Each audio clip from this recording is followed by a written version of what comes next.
안녕하세요. 오늘도 사연살롱을 찾아주셔서 감사합니다. 저는 서울에 사는 50대 주부입니다. 평범하게 살던 제게 질긴 운명의 끈을 던진 친구와 얽힌 이야기를 들려드릴까 합니다. 다소 길지만 입이 다물어지지 않게 놀라운 사연이니 잘 들어주시길 바래요. 저와 제 친구 모두 흔한 이름은 아니어서 사연 속에서는 가명을 쓰도록 할게요. 저 배미선과 친구 오연주는 같은 고등학교 동창이었어요. 우리가 어떻게 처음에 친해졌는지 기억은 잘 나지 않지만 등하교를 매일 같이 하며 자주 붙어 다녔던 것은 기억이 나네요.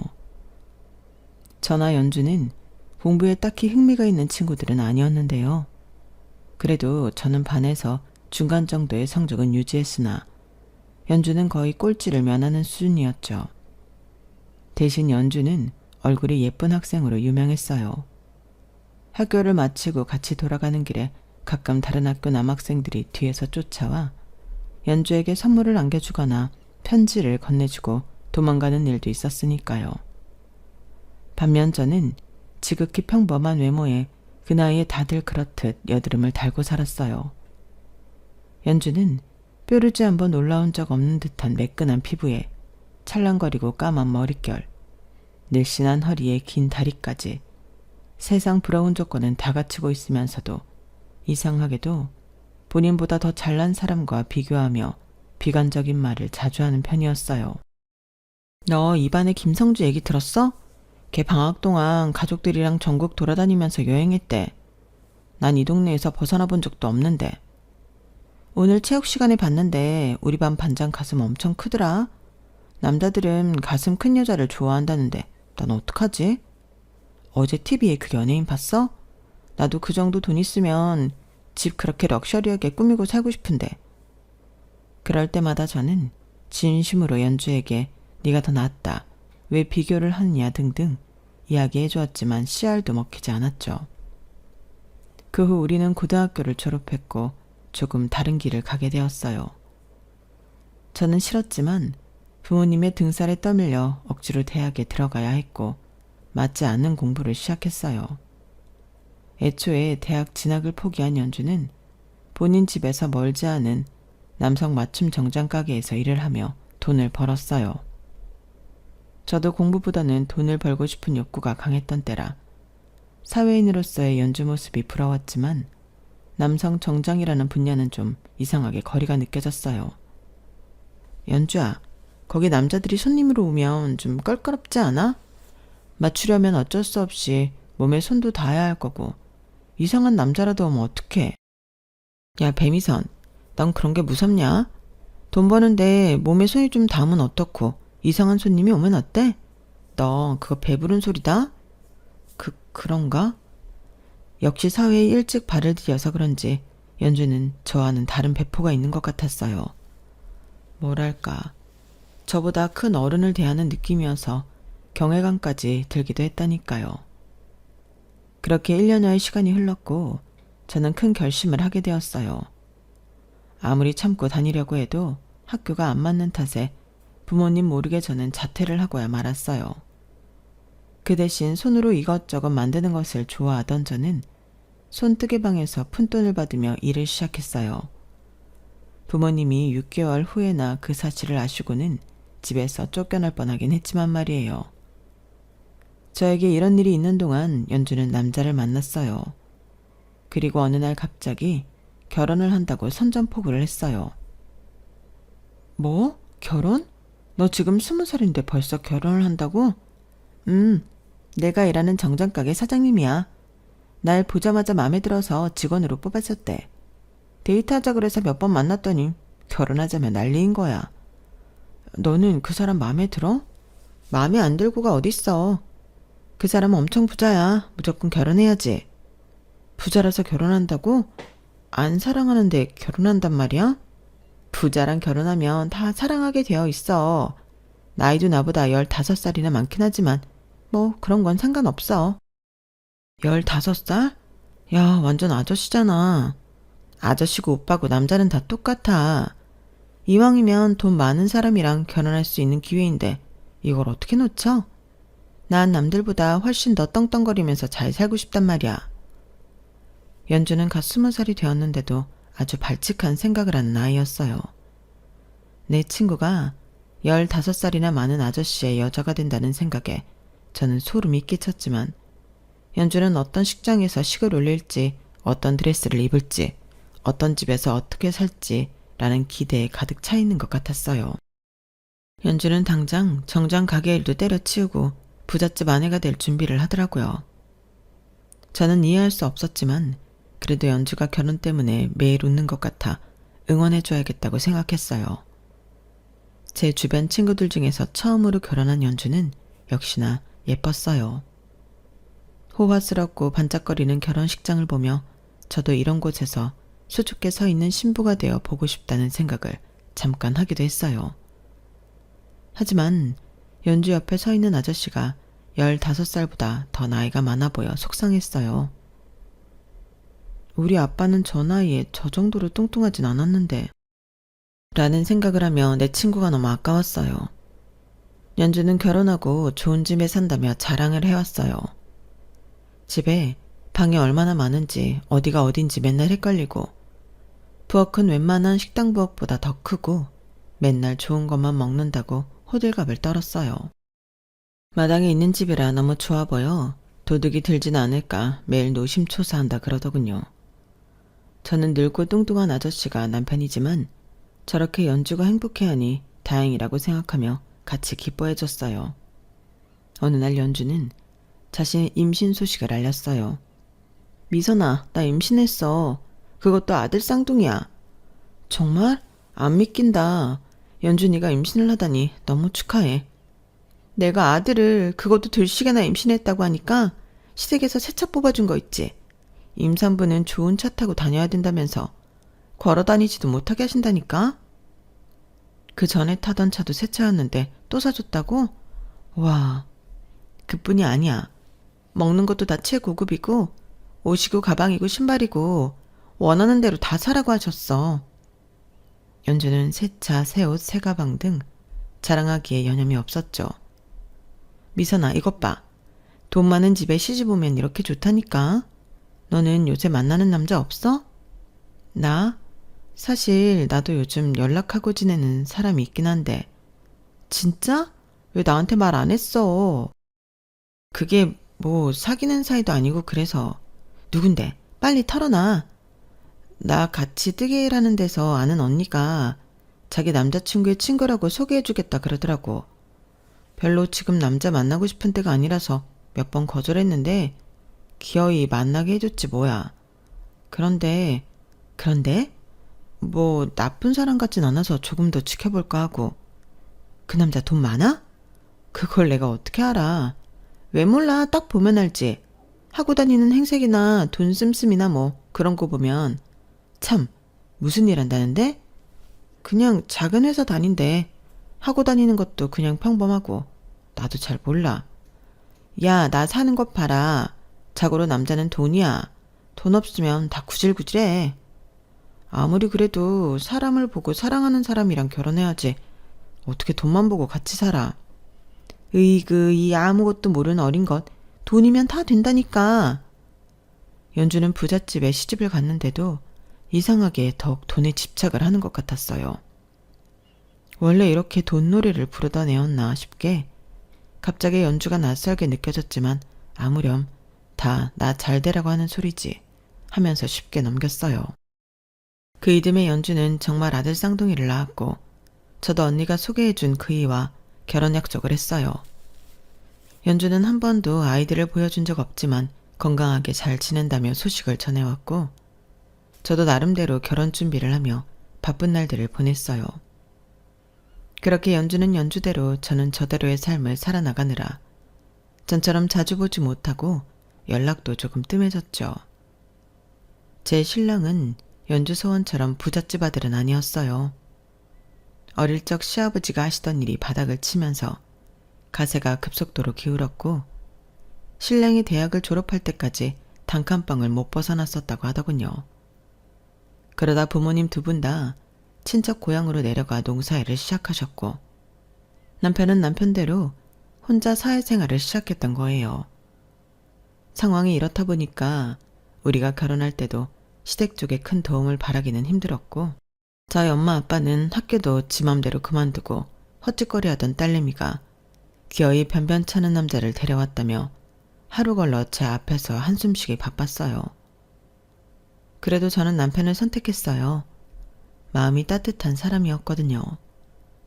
지금 당장 호사스러운 삶을 누리게 해줄 수는 없지만 항상 제 마음이 외롭지 않게 보듬어 주겠다고 약속하던 사람이었거든요. 그리고 무엇보다 연주 앞에 15살 많은 뚱땡이 아저씨를 생각하면 우리 신랑은 그 어떤 연예인보다 잘생기고 멋있었거든요. 우리는 서로를 많이 아껴주었고 어렵고 작지만 사소한 기쁨을 누리며 결혼 생활을 시작했어요.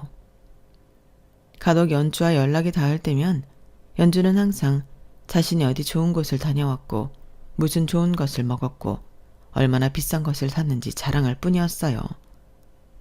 미선아, 너 홍콩이라고 들어봤지? 지난주에 비행기 타고 거기 갔다 왔거든? 세상에 완전 천국이더라. 얼마나 휘황찬란하고 이쁘던지 너도 꼭 가봐야 할 텐데. 미선아, 서주 호텔 알아? 거기 저녁 식사가 진짜 맛있거든. 너도 기회 되면 한번 꼭 가봐.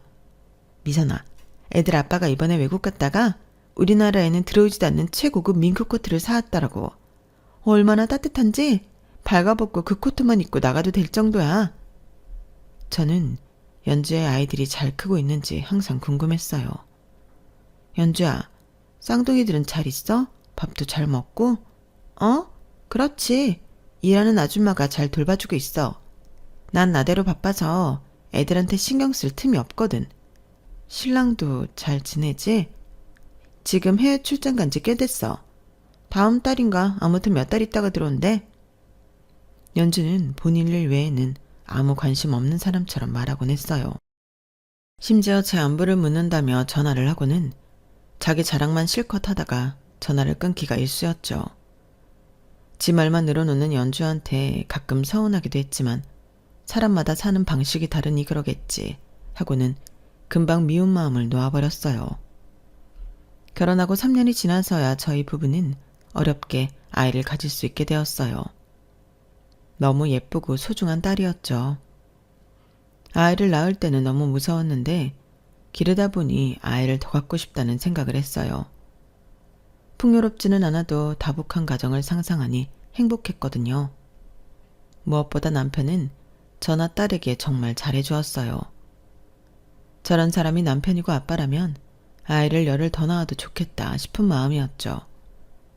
하지만 하늘은 무심하게도 저희에게 그런 복을 주지는 않으셨어요.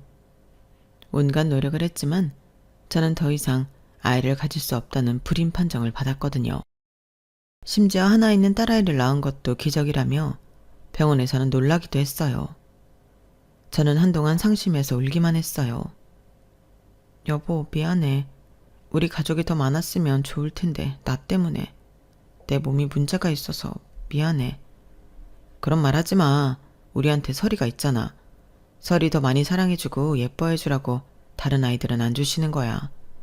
당신 잘못 하나도 없어. 그래도 나 너무 슬퍼. 당신이 슬프지 않게 내가 더 잘해줄게. 우리 세 식구 행복하게 살자. 태어나고 처음 그렇게 큰 시련을 맞닥뜨리는 것 같았어요. 내가 뭘 잘못하면서 살지도 않았는데 왜 하필 나한테 이런 일이 일어난 거지 하면서 자책도 많이 했죠. 그때마다 남편은 제 옆에서 누구보다 힘이 되어 주었고 딸 설이의 미소만 봐도 나쁜 생각이 사라지는 것 같았어요. 하루는 연주에게 전화가 와 병원에서 들은 이야기를 해주었어요. 평소에 제 이야기를 잘 들어주지 않는 연주였지만 그날만큼은 위로를 받고 싶었거든요. 하지만 연주는 모진 말로 저를 더 아프게 했어요. 미선아, 너 남편 돈 잘 벌어? 아니잖아. 돈 없으면 애도 많이 낳으면 안 돼. 뭐? 연주야, 너 무슨 말을 그렇게... 다 너 생각해서 하는 말이야. 너도 설이 키워봐서 알겠지만 애한테 들어가는 돈이 한두 푼이니 애 많아봤자 돈만 더 들어가잖아. 가족이 생기는 건데 그깟 돈이 뭐가 대수야. 뭐가 대수냐니. 돈 없으면 애 똑바로 못 키운다니까. 불임인 게 지금 너네한테는 더 축복일 수 있다니까. 오연주, 말이면 단 줄 알아? 이해가 되지 않았어요. 연주 기준에서는 우리가 한참 못 살아 보여도 우리는 없으면 없는 대로, 있으면 있는 대로 행복하게 살고 있는데 아이를 갖는 것까지 돈으로 결정해야 한다니. 그리고 우리 같은 사람한테는 불임이 축복인 줄 알라니. 남편이 혹시나 알면 속상할까 말하진 않았지만 얼굴에서 다 티가 났나 봐요. 울그락불그락 펴지지 않는 제 표정을 보고 남편은 안 좋은 일 있냐며 캐물었고 저는 어쩔 수 없이 연주와 있었던 일에 대해 이야기했어요. 남편은 연주를 같이 욕하기보다는 상처받았을 제 마음에 더 신경 써주더라고요. 우리 셋이 중요한 거지 다른 사람의 말은 듣지 않아도 된다며 토닥여줬어요. 남편의 배려가 그렇게 깊을수록 저는 더 이상 아이를 낳지 못한다는 죄책감이 커지기도 했지만 시간이 조금씩 해결해주는 것 같았어요. 슬픈 생각에 빠질 틈도 없이 딸 설이가 무럭무럭 예쁘게 자랐으니까요. 설이는 저희 부부의 마음을 아는 것처럼 야단스럽고 속썩이는 일 없이 건강하게 커주었어요. 천사 같은 아이였죠. 연주와 언쟁이 있은 뒤로 서로 몇 년간 소식을 끊고 지냈어요. 저는 저대로 연주는 연주대로 분수에 맞게 잘 살고 서로 상처 주면서까지 만날 필요는 없다는 생각에 뭐 자르듯 연락을 하지도 받지도 않고 살았어요. 그렇게 기억 속에서 연주의 존재를 잊어가고 있었어요. 시간이 얼마나 흘렀을까요? 명절을 코앞에 두고 식구들과 좋은 거 해먹자 해서 백화점에 들렀어요. 이것저것 장을 보고 남편한테 깜짝 선물해줄 넥타이를 고르러 갔어요. 그런데 어디선가 제 이름을 부르는 소리가 들렸어요. 미선아, 어머, 너 미선이 맞지? 누구세요? 야, 누구긴 누구야. 나 연주야. 네? 연주? 연주라고? 목소리는 연주가 맞는 것 같은데 얼굴은 영 딴판이라 알아볼 수가 없었어요. 징그러울 정도로 두툼한 쌍꺼풀에 끝이 휘어진 버선코, 입술에는 무슨 짓을 한 건지 하관을 다 덮을 정도로 두꺼워서 붕어가 연상되는 얼굴이었어요. 비정상적으로 뾰족한 턱에 우리 나이에 어울리지 않을 법한 샛노랗게 물들인 머리까지 오히려 연주라고 알아보는 게 더 이상했을 거예요. 네가 연주야 정말? 내가 좀 달라졌지? 성형을 한 거니? 요즘 워낙 기술이 좋잖니. 성형도 좀 하고 필러랑 보톡스도 맞고 돈 좀 썼어. 그렇구나. 너무 달라져서 말 안 하면 전혀 몰라보겠다. 다들 그렇게 말하더라고. 그런데 네가 백화점엔 어쩐 일이야? 너 이런 데 잘 안 오잖아. 뭐 좀 사러 왔어. 너는? 나 여기 VIP잖아. 신상 나왔다고 매장 직원이 직접 연락 와서 사려고 왔지. 그렇구나. 그럼 볼일 보고 가. 만나서 반가웠어. 어머 얘. 우리가 몇 년 만에 본 건데 이렇게 헤어지자고? 같이 차라도 한잔 마시자. 연주는 저와 다퉜던 일은 까맣게 잊어버린 것처럼 반갑게 굴더라고요. 전 내심 신경이 쓰였지만 나이 먹고 과거 일로 찌찌하게 굴지 말자 하고 저도 쿨한 척 따라 나섰어요. 커피를 시키고 가까이서 마주 앉아 자세히 연주 얼굴을 뜨져보자니 더 가관도 아니었어요. 예전 청순하고 예쁘장한 모습은 하나도 찾아볼 수 없고 그저 피부만 맨들맨들한 흉물스러운 괴물 같았어요. 솔직히 말해서 비위가 상할 정도였죠. 무엇이 연주를 이렇게 만들었을까? 늙는 게 두려웠던 걸까? 아직도 TV 속 연예인들과 자신을 비교하며 더 예뻐져야겠다는 강박에 저렇게 된 걸까? 오만 가지 생각이 들었죠. 연주가 안타까웠어요. 우리 예뻤던 친구, 우리 예뻤던 연주. 뭐 하면서 지냈어? 쌍둥이들은 많이 컸겠다. 애들? 그럼 잘 컸지. 다들 명문대학에 졸업하고 대기업에서 일해. 아빠 밑에서 바로 앉히려니까 자기들도 사회 경험 좀 하고 회사 경영하겠다면서 취직 먼저 한 거 있지? 형제끼리 우애도 얼마나 좋은지 서로 CEO 하라고 떠민다니까. 그렇구나. 잘 됐네. 결혼은? 세상에. 평일에는 회사 일하고 주말에는 나 데리고 여기저기 좋은 데 다닌다고 연애할 시간이 없어. 내가 난 괜찮으니까 제발 가서 여자 좀 만나라고 해도 도통 말을 들어야지. 그래도 걱정 안 해. 어차피 우리랑 사돈 맺고 싶어 하는 집안들이 워낙 많아서 우리 아들들은 지금 연애 안 해도 골라갈 수 있거든. 아, 그렇구나. 나중에 결혼하면 연락 줘. 참석할게. 너네는? 너 딸 하나 있었잖아? 우리 딸도 아직 결혼 안 했어. 일하느라 바빠. 딸은 자고로 좋은 집에 시집이나 잘 가면 되지. 뭔 놈의 일이야. 괜히 사회생활 어줍잖게 만들었다가 나중에 집안꼴 망친다.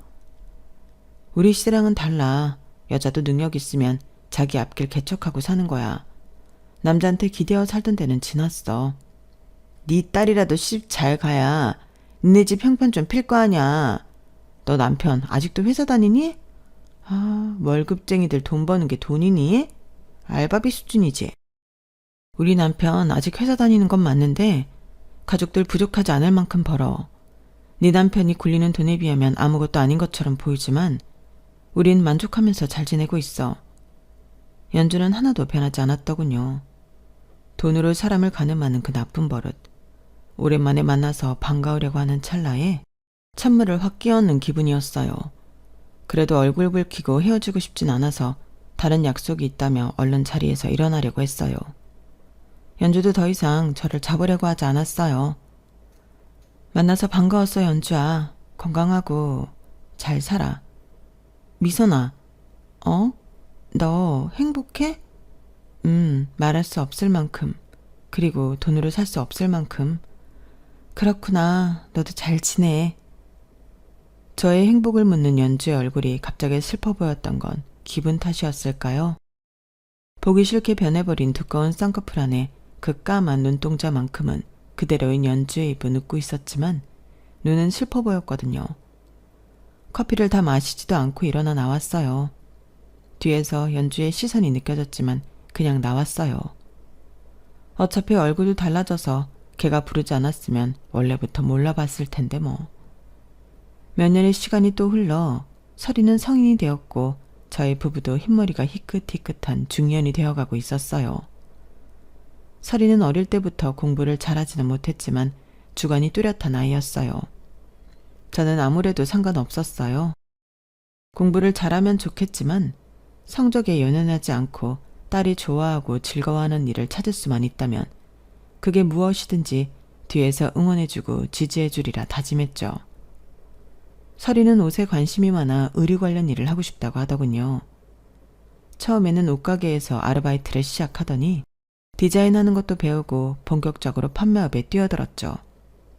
누가 시키지도 않았는데 외국어 공부도 열심히 하면서 미래를 준비하겠다고 하더라고요. 너무 기특했어요. 제대로 뒷바라지 해준 것도 없는데 바르고 성실하게 자라준 제 새끼가 그렇게 예쁠 수 없었어요. 엄마, 나 이제 정말 내 사업을 해볼까 하는데 어떻게 생각해? 사업? 우리 딸이라면 잘할 수 있을 것 같은데 엄마 아빠는 설이 믿으니까 뭐든지 도전해봐. 고마워. 역시 엄마 아빠밖에 없어. 우리가 뭐 도와줄 건 없어? 걱정하지 마. 그동안 모은 돈도 있고 처음에는 작게 시작해도 나중엔 크게 만들 거야. 그냥 응원만 해줘.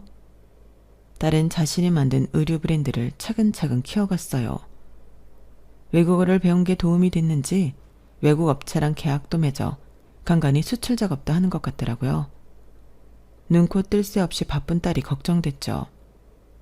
설이야, 밥은 잘 챙겨 먹으면서 하고 있는 거지? 그럼 다 먹고 살자고 하는 짓인데. 그런데 엄마, 나 너무 좋다? 내가 꿈꾸던 일을 천천히 해나가는 내 모습도 좋고 힘들어도 즐거운 이 시간들이 너무 좋아. 그냥 다 좋아. 네가 좋다니 엄마도 다 좋아. 그런데 너 이제 나이도 좀 있는데 연애는 하고 다니니? 아, 엄마도 참. 그런 건 내가 잘 알아서 하고 있어. 걱정 마. 엄마는 아빠 만나고 나서 정말 가족의 소중함을 알게 됐거든. 설이 너 일 잘하는 것도 중요하지만 너도 아빠처럼 좋은 사람 만나서 단란하고 행복한 가정 꾸렸으면 좋겠어. 맞아. 그래도 우리 아빠만한 남자는 없지. 아빠 때문에 내가 눈이 높아져서 어지간한 남자를 못 만나요. 하지만 설이는 얼마 후 제 남편만큼 듬직하고 착한 사람을 남자친구라며 우리 앞에 데리고 왔어요. 설이가 많이 거래하는 원단 회사에서 일하는 사람인데 자주 보다가 정이 들었다고 하더군요. 제가 한눈에 봐도 상당히 괜찮은 청년이었어요. 예의 바르고 싹싹하기 그지없었죠. 처음 보는 저와 제 남편에게도 서스럼 없이 어머님 아버님 하면서 다가와 주었어요. 본인 역시 외동인데다가 가족이 흩어져서 살아 이렇게 온기를 느껴본 줄 오랜만이라며 처음 인사 온 날 남편과 즐겁게 술잔을 기울였어요. 엄마, 강준 오빠 어때? 괜찮은 것 같아? 괜찮다 말다. 엄마는 마음에 쏙 들던걸. 아빠도 좋다고 그러시더라. 정말? 그럼 나 강준 오빠랑 결혼 허락해주는 거야? 설이가 좋은 남자랑 결혼하게 되어서 정말 다행이야. 그나저나 강준이네 부모님도 만나서 결혼 얘기를 해야지? 아, 그게... 엄마, 사실은 말이야. 설이가 이야기해준 강준이네 가정사는 안타깝게 짝이 없더군요. 사정을 다 듣고 난 후 좋지 못한 가정에서 자라서 강준이가 싫다기보다는 그런 속에서도 밝게 성장한 것 같아 저는 더 마음에 들더군요. 남편에게도 그 사실을 전했어요. 그런 안타까운 사정이 있었구만. 그럼 강준이네 부모님이랑 결혼 얘기하는 건 무리겠지? 우리는 괜찮으니까 강준이가 곤란하지 않은 선에서 진행하자고. 설이가 호사스러운 결혼에 목매는 애도 아니고 최대한 간선하고 필요한 것만 하자고 얘기할게요. 강준이 이제 우리 사람 되는데 첫 단추부터 불편해하면 안 되니까요. 저희는 이상하게 강준이에게 과할 정도로 정이 가더라고요. 첫 인상이 좋았던 것도 있지만 왠지 이유 없이 잘해주고 싶었어요. 그 마음이 강준이에게 부담이 되지는 않을까 조마조마하며 설이와 강준이를 다시 마주했어요. 강준아, 네가 우리 식구가 된다고 생각하니 정말 감사하고 좋아. 설이에게 네 얘기는 어느 정도 들었어. 많이 힘들었을 것 같더구나. 이렇게 좋은 사람으로 커져서 고마워. 그래도 설이 입을 통해서가 아니라 너한테 직접 네 사정을 듣고 함께 나누고 싶은데 그렇게 해줄 수 있니? 슬픔을 나누면 반이 된다고 하잖아. 강준이는 보잘것없는 자신을 받아준 것에 대해 감사하다며 눈물을 흘렸어요. 저희 모두 얼싸안고 한바탕 울고 말았죠. 강준이는 덤덤하게 자신의 이야기를 시작했어요. 저희 아버지는 그 옛날에 돈 많은 사람들을 상대로 정장을 맞춰주는 장사를 하시며 돈을 버셨어요. 입소문이 나면서 고객이 많아졌고 사업은 점점 더 잘 돼서 원단을 제작하는 것부터 정장에 어울리는 구두 같은 자파까지 만들어 파는 큰 회사로 성장했어요. 어머니는 아버지 가게에서 일하던 15살이나 어린 여직원이었다고 해요. 아버지는 원래 가정에 충실한 사람이 아니었고 그것을 몰랐던 어머니는 돈의 꾀임에 빠져 결혼하고 말았던 거죠. 그것도 모르고 어머니는 임신을 했고 저를 낳았어요. 아니, 정확히 말하자면 저와 형을 낳았어요. 저는 사실 쌍둥이였거든요. 아버지는 어린 저희와 어머니를 두고 여기저기 여자를 만나러 다니기 시작했어요. 집보다 술집을 더 자주 드나들었고 골프 캐디, 모델 연예인, 심지어 엄마가 다니던 정장가게에서 후임으로 일하던 여직원까지 한계 없이 외도를 하고 다녔어요. 아버지는 그렇게 추잡한 짓을 하고 다니면서도 돈으로 어머니의 불만을 막았어요. 어머니는 아버지가 채워주지 못하는 욕구를 그의 돈으로 사치하며 풀었고 거기에 몰두한 나머지 어린 저희 쌍둥이 형제를 돌보지 않으셨어요. 가정부 아주머니한테 모정을 더 느꼈을 정도였으니까요. 잠깐만. 정장가게 여직원 쌍둥이 혹시 어머니 성함이? 오연주입니다. 세상에나 이럴 수가. 엄마 왜 아는 분이야? 엄마 고등학교 친구야. 네? 어머님이 저희 엄마와 친구라고요? 우연도 이런 우연이 있을까요? 끊어졌다고 생각한 연주와의 인연은 또다시 이렇게 이어지는가 싶었어요. 원래는 되게 친했는데 중간에 좀 멀어졌어.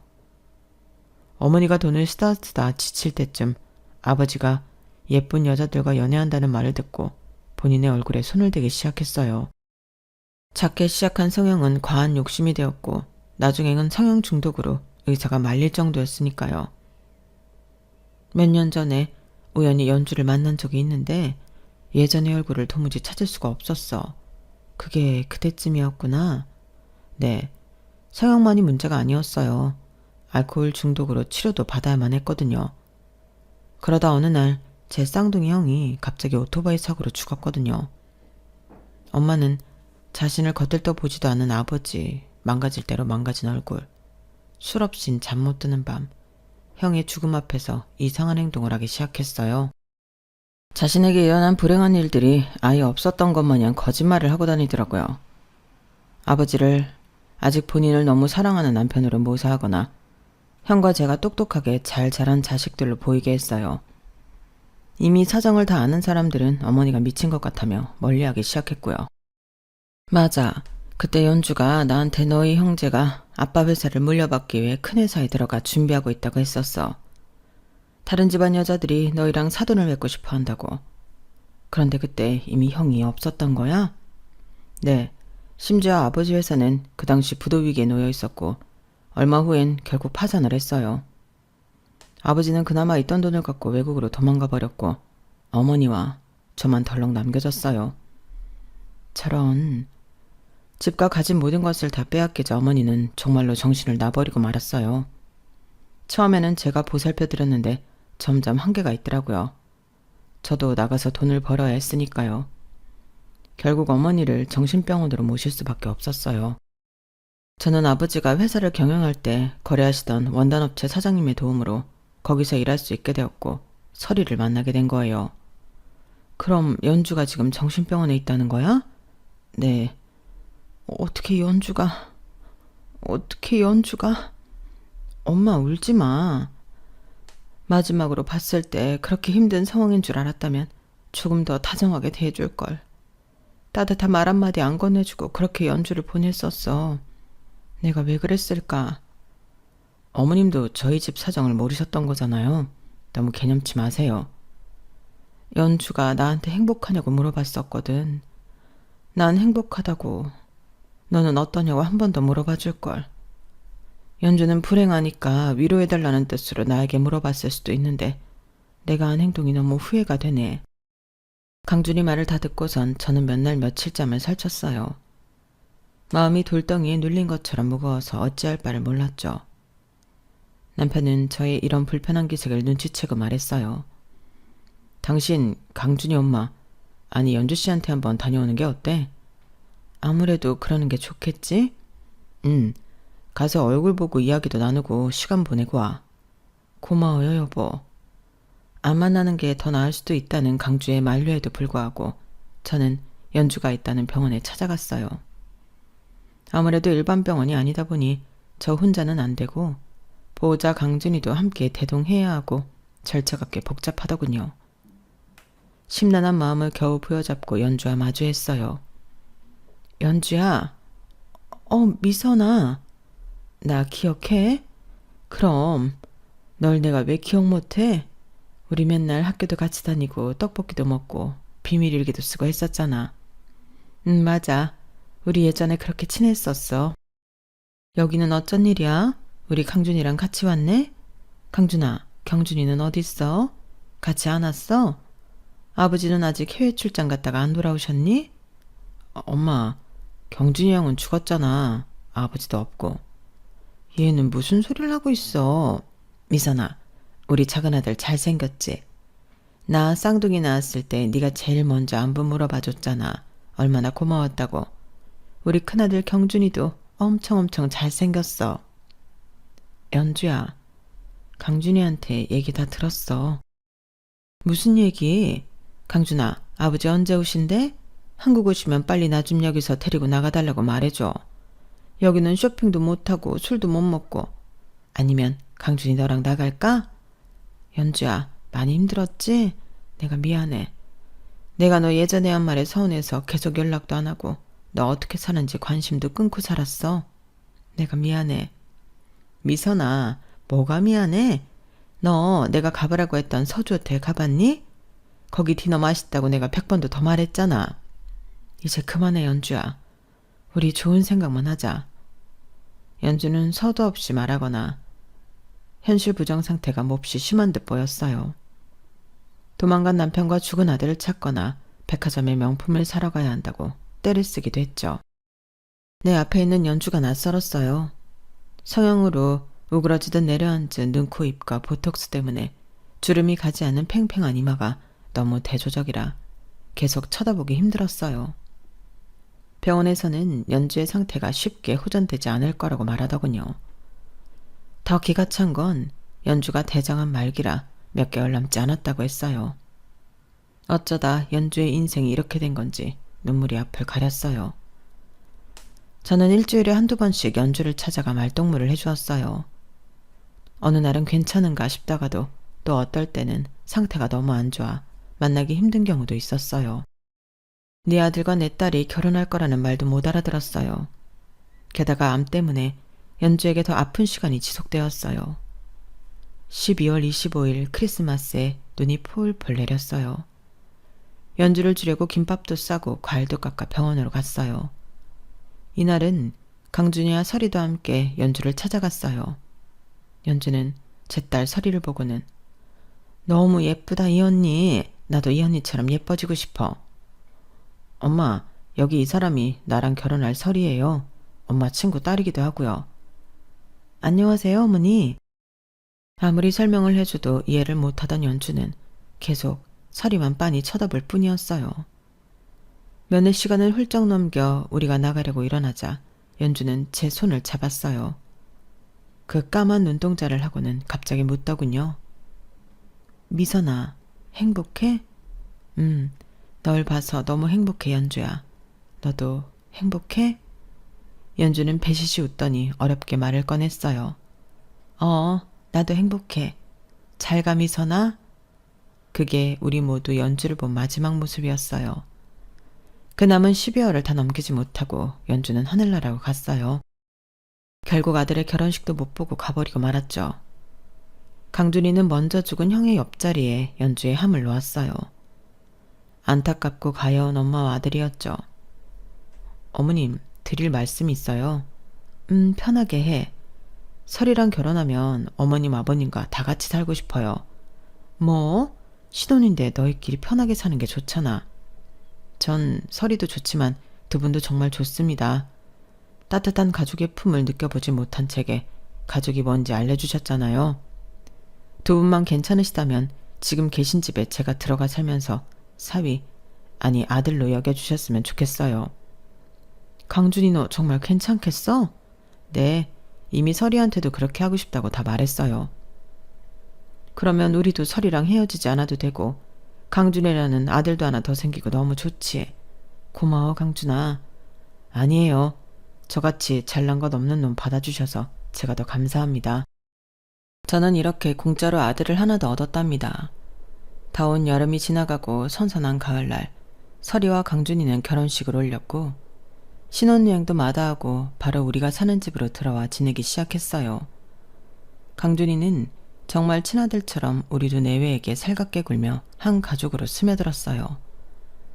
강준이가 하던 일을 그만두고 본격적으로 설이의 사업을 도우며 가속도가 붙기 시작했고 딸의 브랜드는 국내뿐 아니라 외국인에게도 환영받게 되었답니다.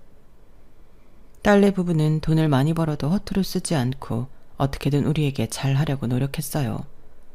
마침내 예쁜 손주까지 안겨주어 하루하루 행복하지 않은 날이 없었답니다. 손주를 돌보면서 심심할 때마다 왕년에 뜨개질하던 실력을 발휘해서 손주 옷이나 소지품 등을 뜨기 시작했어요. 수완이 좋은 설이는 제가 뜬 것을 보더니 또 머리를 굴려 관련 사업에 적용시키기 시작했어요. 초반에 미미하던 반응과 달리 획기적인 디자인과 콜라보를 하니 젊은이들에게도 인기가 있는 뜨개 상품들이 나오기 시작했답니다. 이렇게 저까지 설이의 사업 보조 역할을 하면서 열심히 하다 보니 계속해서 좋은 결과가 나오더군요. 지금은 남편 설이, 강준이, 그리고 손주, 그리고 저까지 5 식구가 예전 연주가 살았던 집보다 훨씬 큰 집에서 살고 있답니다. 평범하고 큰 욕심 없이 성실히 살아온 제게 지금은 마치 꿈을 꾸는 것 같습니다. 눈 뜨면 행복한 것들이 가득해 웃음이 끊이지 않아요. 그렇게 지내다가 때때로 내 친구 연주가 그렇게 원하던 행복은 과연 무엇이었을까 생각해보게 되더군요. 조금만 더 내려놓지, 조금만 덜 욕심내지 하며 아쉬운 마음이 들었어요. 연주와 저의 이야기는 여기까지입니다. 끊어질 듯 끊어지지 않고 이어진 우리의 인연은 결국 아이들에게로 옮겨갔고 이렇게 우리는 한 가족이 되었답니다. 또 12월이 다가오니 연주가 생각나네요. 내일은 연주를 보러 가야겠어요. 긴 제 사연 들어주셔서 감사합니다. 멀리 있는 행복만 쫓지 마시고 지금 제게 주어진 하루하루를 감사히 여기며 사는 여러분이 되시길 바랍니다. 행복하세요. 여러분, 사연 댓글에 응원과 현명한 조언 부탁드려요. 좋아요와 구독은 저에게 큰 힘이 됩니다. 오늘도 좋은 일 가득하세요.